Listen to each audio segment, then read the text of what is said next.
क्या होता है अंतिम सांस के बाद? क्या आत्मा शून्य में विलीन हो जाती है, या फिर वो उन द्वारों को पार करती है जिन्हें मनुष्य की समझ से परे है?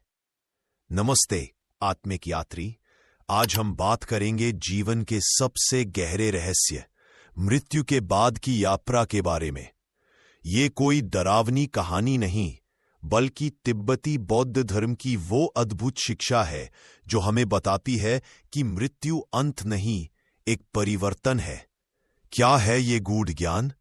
तिब्बत की पहाड़ियों में छिपे इस ज्ञान को बारदो थोदोल कहा जाता है, जिसे पश्चिम में तिब्बती बुक ऑफ द डेड के नाम से जाना जाता है।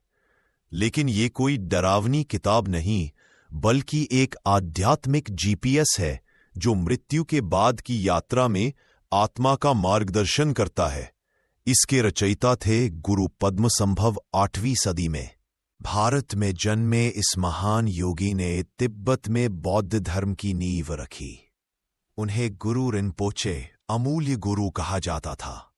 कहानी ये है कि तिब्बत के राजा ने उन्हें बुलाया क्योंकि वहां के लोग प्रेत आत्माओं और स्थानीय देवताओं से डरते थे। पद्मसंभव ने अपने योग बल से इन शक्तियों को वश में किया और उन्हें बौद्ध धर्म का हिस्सा बना दिया। मृत्यु है एक अवसर। तिब्बती मान्यता के अनुसार मृत्यु के बाद आत्मा 3 अवस्थाओं बारदो से गुजरती है।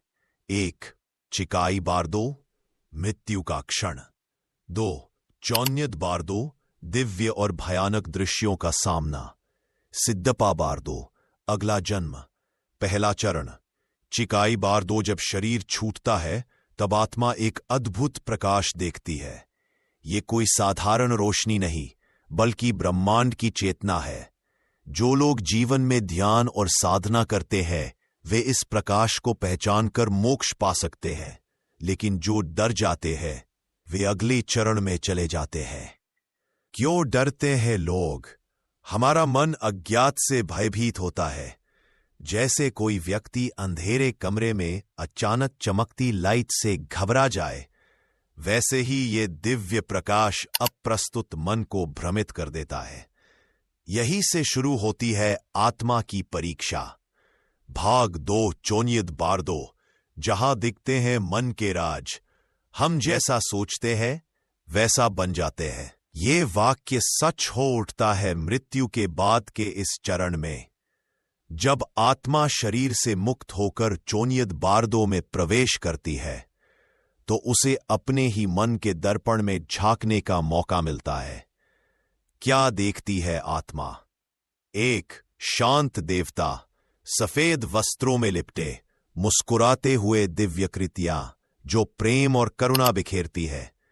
2 क्रोधी देवता, नीले लाल रंग के आग उगलते हुए राक्षसी स्वरूप जो डरावने लगते हैं।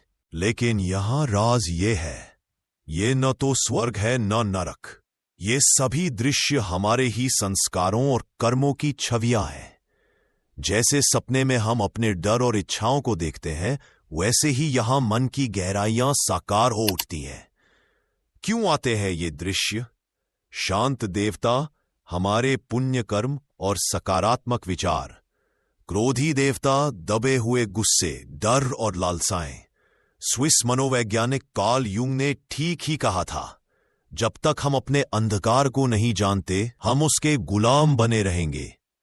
परीक्षा का समय इस चरण में आत्मा से केवल एक ही प्रश्न पूछा जाता है, क्या तुम इन दृश्यों को अपना मानकर भटकोगे या समझोगे कि ये सब तुम्हारे मन की ही उपज है? जो लोग जीवन में ध्यान और आत्मचिंतन करते हैं वे इस सच को पहचान लेते हैं, ये सब माया है।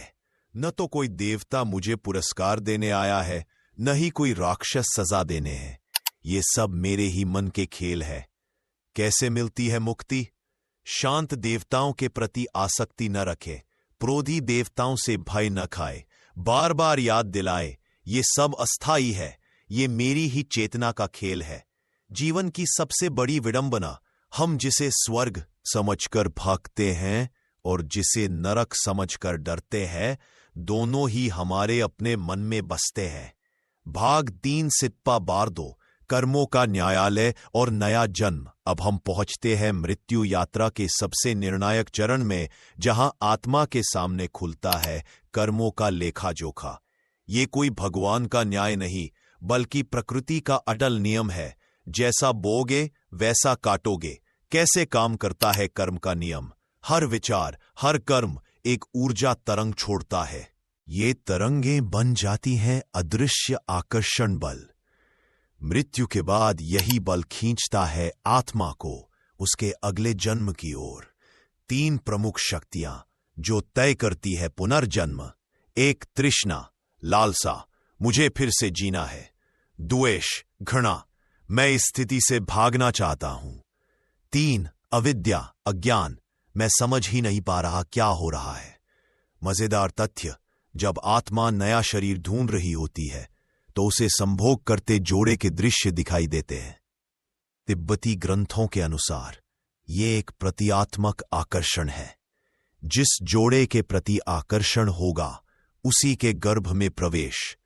लेकिन यहां फंसाने वाली बात यह है, जन्म लेने की जल्दबाजी ही बंधन का कारण बनती है। गुरु नानक देव जी ने सही कहा था, जैसे मछली पानी में रहकर भी प्यासी रहती है, वैसे ही मनुष्य अनंत जन्म लेकर भी तृष्णा से मुक्त नहीं हो पाता। कैसे टूटता है ये चक्र? जागरूकता, मैं शरीर नहीं चेतना हूं। वैराग्य, ना मुझे कुछ चाहिए ना कुछ भागना रहे। जीवन में ही कैसे करे तैयारी? 1 मृत्यु स्मरण, रोज 5 मिनट सोचे, आज मेरी आखिरी रात हो तो। 2 ध्यान, श्वास पर ध्यान देकर विचारों से मुक्ति का अभ्यास। अंतिम भाग, मृत्यु को जीतने वाले योगियों के रहस्य। तिब्बत के हिमालय में कुछ योगी ऐसे भी होते हैं जो मृत्यु पर विजय पा लेते हैं। इन्हें देखकर लगता है मानो ये शरीर छोड़ने का नहीं, बल्कि नया शरीर धारण करने का प्रदर्शन कर रहे हो। चमत्कार नहीं, विज्ञान है ये। शरीर छोड़ने से पहले लोटस पोज में बैठ जाते हैं। श्वास रोककर हृदय गति स्वयं रोक लेते हैं। शरीर से निकलती है इंद्रधनुषी रोशनी, जिसे विज्ञान बायोफोटन्स कहता है। 4 संकेत जो बताते हैं अगला जन्म कैसा होगा। 1 अंतिम विचार, मरते समय जो भाव हावी होगा वैसा ही अगला जन्म।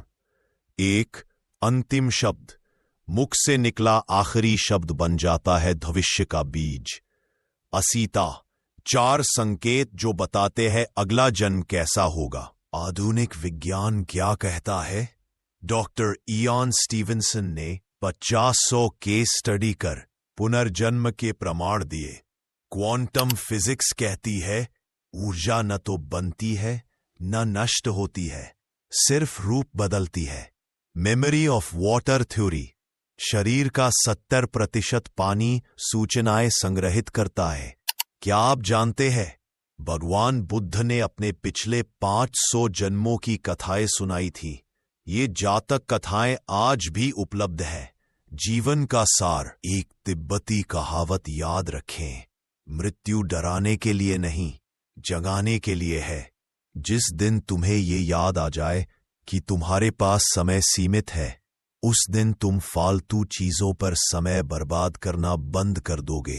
अंतिम संदेश, इस वीडियो को देखकर आपने मृत्यु पर शोध तो शुरू कर दिया, लेकिन असली मंत्र है जियो ऐसे कि हर पल मृत्यु को गले लगाने को तैयार रहो।